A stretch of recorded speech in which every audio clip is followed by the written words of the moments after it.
KSU സംസ്ഥാന president Rahul മാങ്കൂട്ടത്തിനെ കഴിഞ്ഞ 9-ാം തീയതിയാണ് വീട്ടിൽ നിന്ന് അറസ്റ്റ് ചെയ്തത്. തിരുവനന്തപുരം കൻ്റോൺമെൻറ്റ് പോലീസ് സ്റ്റേഷനിൽ രജിസ്റ്റർ ചെയ്ത കേസിലെ 4-ാം പ്രതിയാണ്.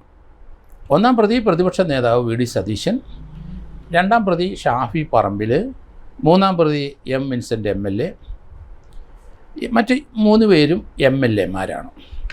4-ാമത്തെ ആൾ MLA അല്ല, KSUവിൻ്റെ സംസ്ഥാന നേതാവ്. അദ്ദേഹത്തിനെ കൊണ്ടുവന്നു. അതിനുശേഷം അറസ്റ്റ് റെക്കോർഡ് ചെയ്തു.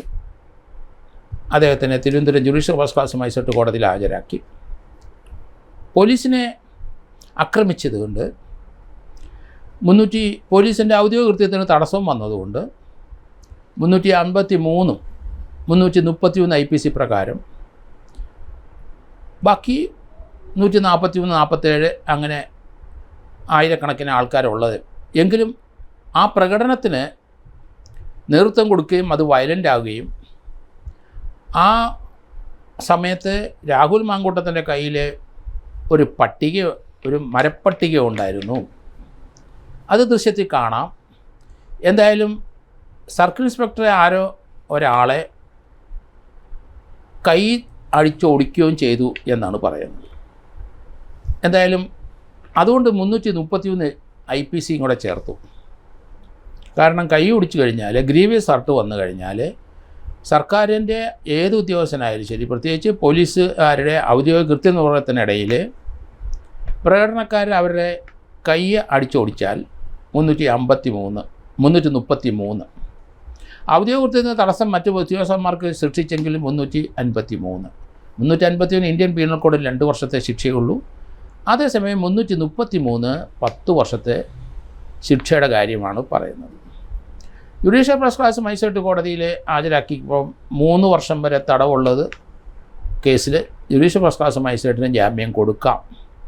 7 വർഷം വരെ ഉള്ളത് ചില സന്ദർഭത്തിൽ മാത്രം കൊടുക്കാം. കാരണം പ്രതിക്ക് കാര്യമായ ആരോഗ്യ പ്രശ്നമുണ്ടെങ്കിൽ കോടതി അത് പരിഗണിക്കും. അത് നോക്കി. പക്ഷേ ജനറൽ ഹോസ്പിറ്റലിൽ രാഹുലിനെ പരിശോധിക്കാൻ അയച്ചു. അതിന് രാഹുലിൻ്റെ പാർട്ടിക്കാരുടെ പ്രതികരണം വന്നിട്ടുണ്ട്. ഷാഫി പറമ്പിൽ പറഞ്ഞു അത് സർക്കാരിന് താല്പര്യമുള്ള ഒരു ഡോക്ടറാണ് ആ സർട്ടിഫിക്കറ്റ് ഇഷ്യൂ ചെയ്തത്. അതേസമയത്ത് ഇയാൾക്ക് ആരോഗ്യമായ പ്രശ്നങ്ങളുണ്ട്. അതിന് 16-ാം തീയതി തിരുവനന്തപുരത്തെ ഹോസ്പിറ്റലിൽ വരണം. 8-ാം തീയതി വരെ ഹോസ്പിറ്റലായിരുന്നു. ഹോസ്പിറ്റലിൽ നിന്നാണ് വീട്ടിലോട്ട് പോയത് എന്ന് രാഹുൽ മാങ്കൂട്ടത്തിൻ്റെ വക്കീൽ കോടതിയിൽ പറയുകയുണ്ടായി. അതേസമയം ആ പോലീസ് ഉദ്യോഗസ്ഥന്മാരെ കൈയടിച്ചോടിച്ചതും അവരുടെ ഗ്രീവിയസ് ഹർട്ടിനുള്ള സർട്ടിഫിക്കറ്റും പോലീസ് കോടതിയിൽ ഹാജരാക്കുകയും ചെയ്തു. കോടതിക്ക് ജാമ്യം കൊടുക്കണമെന്നുണ്ടെങ്കിൽ ഒരു സിക്ക് പേഴ്സൺ ആണെങ്കിൽ ജാമ്യം കൊടുത്തേനെ. അതെന്തായാലും അല്ല എന്നുള്ള സർട്ടിഫിക്കറ്റാണ് കിട്ടിയിരിക്കുന്നത്. രാഹുൽ മാങ്കൂട്ടത്തിൻ്റെ ജാമ്യത്തിന് വേണ്ടി ജില്ലാ കോടതിയിലേക്ക് അവർ അപ്രോച്ച് ചെയ്തിട്ടുണ്ട്. അത് രാഹുൽ മാങ്കൂട്ടത്തിനെ കസ്റ്റഡി വേണം എന്ന് ചോദിച്ചിട്ടുണ്ടോ എന്ന് അറിയില്ല. ഏതായാലും ജില്ലാ കോടതിയിലെ ജാമ്യത്തിന് മൂവ് ചെയ്തിരിക്കുന്നത് 17-ാം തീയതി പോസ്റ്റ് ചെയ്തിരിക്കുകയാണ്. രാഹുൽ മാങ്കൂട്ടം ഇപ്പം പൂജപ്പുര സബ് ജയിലിൽ റിമാൻഡിൽ കഴിയുകയാണ്. ഈ കേസിനകത്ത് കേരള രാഷ്ട്രീയത്തിലെ ടോപ്പായ 3 പേരുണ്ട്. കോൺഗ്രസ് ഭാഗത്തെ പ്രതിപക്ഷ നേതാവ് V D Satheesan MLA, Shafi Parambil MLA, M Vincent MLA. ഇവർ 3 പേരും 1, 2, 3 പ്രതികളാണ് രാഹുൽ മാങ്കൂട്ടത്തിനെ അറസ്റ്റ് ചെയ്ത കേസിൽ. 4-ാം പ്രതിയാണ് രാഹുൽ മാങ്കൂട്ടം. രാഹുൽ മാങ്കൂട്ടത്തിനെ അറസ്റ്റ് ചെയ്തതോടുകൂടി കേരളത്തിലെ കാസർഗോഡ് ട്രിവാൻഡ്രം വരെ കോൺഗ്രസ് പ്രവർത്തകർ, KSUക്കാർ, യൂത്ത് ഫ്രണ്ടുകാരെല്ലാം, യൂത്ത് കോൺഗ്രസ്സുകാർ എല്ലാവരും പ്രകടനം നടത്തി. പല പ്രകടനങ്ങളും വയലൻ്റായി. അത് നിർബാധം ഇനി മുന്നോട്ട് തുടരും എന്നാണ് മനസ്സിലാക്കുന്നത്. പക്ഷേ ഈ കേസിന് ഷാഫി പറമ്പിലും അതുപോലെ തന്നെ V D Satheesan, M Vincent 3 പേരെയും കൂടെ അറസ്റ്റ് ചെയ്യേണ്ടതുണ്ട്. അത് അറസ്റ്റ് ചെയ്യുമോ ഇല്ലയോ എന്നറിയില്ല. അറസ്റ്റ് ചെയ്യുന്നതിന് തീർച്ചയായിട്ടും തടസ്സങ്ങളൊന്നുമില്ല. അറസ്റ്റ് ചെയ്താൽ ആ വിവരം സ്പീക്കറെ ഇൻറ്റിമേറ്റ് ചെയ്യണം. പക്ഷേ പ്രതിപക്ഷ നേതാവാണ് അദ്ദേഹം. ഒരു മന്ത്രിയുടെ ക്യാബിനറ്റ് റാങ്കിലുള്ള ആളാണ്. അപ്പോൾ ഇവിടെ അദ്ദേഹത്തിനെ അറസ്റ്റ് ചെയ്തെങ്കിൽ അറസ്റ്റ് ചെയ്യുന്നെങ്കിലേ സ്പീക്കറുടെ പെർമിഷനൂടെ വാങ്ങും.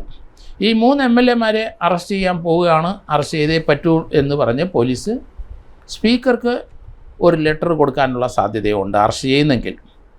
പക്ഷേ എന്താണെന്ന് അറിയില്ല, ഇവരെ പ്രതിസ്ഥാനത്ത് നിന്ന് കുറയുകയോ ഇല്ലെന്ന് അറിയില്ല, അവരാരെയെങ്കിലും മർദ്ദിച്ചതായിട്ടും അറിവില്ല. പക്ഷേ രാഹുൽ മാങ്കൂട്ടത്തിൻ്റെ നേതൃത്വത്തിലുള്ള KSUക്കാരാണ് പ്രകടനം നടത്തിയത്. അദ്ദേഹത്തിൻ്റെ കയ്യിൽ ഒരു പട്ടിക, ആ പട്ടിക കൂട്ടുകാരിൽ നിന്ന് പിടിച്ചു വാങ്ങിച്ചതാണോ എന്നറിയില്ല. പോലീസിനെ അടിക്കാൻ ഉപയോഗിക്കും എന്ന് കരുതി പിടിച്ചു വാങ്ങിച്ചതാണോ എന്നറിയില്ല. അതുകൊണ്ടാണോ രാഹുൽ മാങ്കൂട്ടം തന്നെയാണോ ആ സർക്കിൾ ഇൻസ്പെക്ടറെ അടിച്ച് കൈ ഒടിച്ചതെന്നുള്ള കാര്യം അത് അന്വേഷണത്തിൽ കണ്ടെത്തേണ്ട കാര്യമാണ്. അത് അണികളാണോ ചെയ്തപ്പം അവരെ നിന്ന് പിടിച്ചു വാങ്ങിച്ചതാണോ, അതിനുള്ള സാധ്യതയും കാണുന്നുണ്ട്. എന്തായാലും തുടർന്ന് ഈ കേസിനകത്ത് പ്രതിപക്ഷ നേതാവിനെയും ഷാഫി പറമ്പലിനെയും വിൻസെൻറ്റിനെയും കൂടെ അറസ്റ്റ് ചെയ്യേണ്ടി വരും. കാരണം പോലീസ് ആ ഇൻവെസ്റ്റിഗേഷനായിട്ട് 333 353 മുന്നോട്ട് പോയാൽ ഈ 3 പേരെയും കൂടെ അറസ്റ്റ് ചെയ്യേണ്ടി വരും. അത് വലിയ ലോ ആൻഡ് ഓർഡർ പ്രശ്നം സംസ്ഥാനത്തുണ്ടാവും. ഇനി രാഹുലിനെ അറസ്റ്റ് ചെയ്തുകൊണ്ട് മറ്റുള്ളവരെ അറസ്റ്റ് ചെയ്താൽ എന്താകും നിയമപരമായ ലോ ആൻഡ് ഓർഡർ ആയിട്ടുള്ള പ്രശ്നങ്ങളെന്ന് ഇനി മനസ്സിലാക്കാൻ പോകുന്നതേ ഉള്ളൂ. അതേ സമയത്ത് അവർ ഇവിടെ വന്ന് പ്രസംഗിച്ചെന്നല്ലാതെ അപ്പുറത്തോട്ടൊന്നും സഞ്ചരിച്ചില്ല എന്ന് പറയുന്നെങ്കിൽ അവരെ ഒഴിവാക്കുമായിരിക്കും. പക്ഷേ ഇതിന് ലീഡർഷിപ്പ് കൊടുത്തതും 1-ാം പ്രതി VD സതീശൻ പ്രതിപക്ഷ നേതാവ് തന്നെയാണ്. അതുകൊണ്ട് കേസ് 330 അനുസരിച്ച് നിലനിൽക്കും എന്ന് അന്വേഷണ ഉദ്യോഗസ്ഥന് തോന്നിയിട്ടുണ്ടെങ്കിൽ ഇവരെ അറസ്റ്റ് ചെയ്യേണ്ടി വരും. അതിനുള്ള നീക്കം പോലീസ് നടത്തേണ്ടി വരും, അതിനുള്ള പ്രിക്കോഷൻ പോലീസ് എടുക്കേണ്ടി വരും. ഈ ജില്ലാ കോടതിയിലെ 17-ാം തീയതി ജാമ്യത്തിന് മൂവ് ചെയ്തിരിക്കുന്നത് അത് 10 വർഷം തടവുള്ളതുകൊണ്ട് കോടതിക്ക് കൊടുക്കുകയോ കൊടുക്കാതിരിക്കുകയോ ചെയ്യാം. അത് ജില്ലാ കോടതിയുടെ ഡിസ്ക്രിഷനാണ്. ഒരു ഗ്രീവേഴ്സ് അട്ട് ഒരു സർക്കാരിലെ ഒരു ഉദ്യോഗസ്ഥന് ചെയ്ത് കഴിഞ്ഞാൽ നോർമലി അത് ജില്ലാ കോടതി കൊടുക്കാൻ സാധ്യതയില്ല.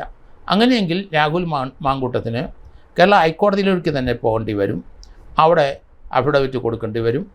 എങ്കിൽ മാത്രമേ അദ്ദേഹത്തിന് ജാമ്യം ലഭിക്കുകയുള്ളൂ എന്ന് ഞാൻ കരുതുന്നു. അതേ സമയം ആദ്യത്തെ റിമാൻഡ് ആപ്ലിക്കേഷൻ 22-ാം തീയതി വരെയാണ്. ഏതായാലും 9-ാം തീയതി അറസ്റ്റ് ചെയ്തിട്ടുണ്ട്, 14 ദിവസത്തിന് റിമാൻഡ് ചെയ്തിട്ടുണ്ട്. അത് 22-ാം തീയതി വരെ റിമാൻഡുണ്ട്. അതേ സമയത്ത് ജില്ലാ കോടതിയിൽ 17-ാം തീയതി അദ്ദേഹത്തിൻ്റെ ബെയിൽ ആപ്ലിക്കേഷൻ പരിഗണിക്കുകയാണ്.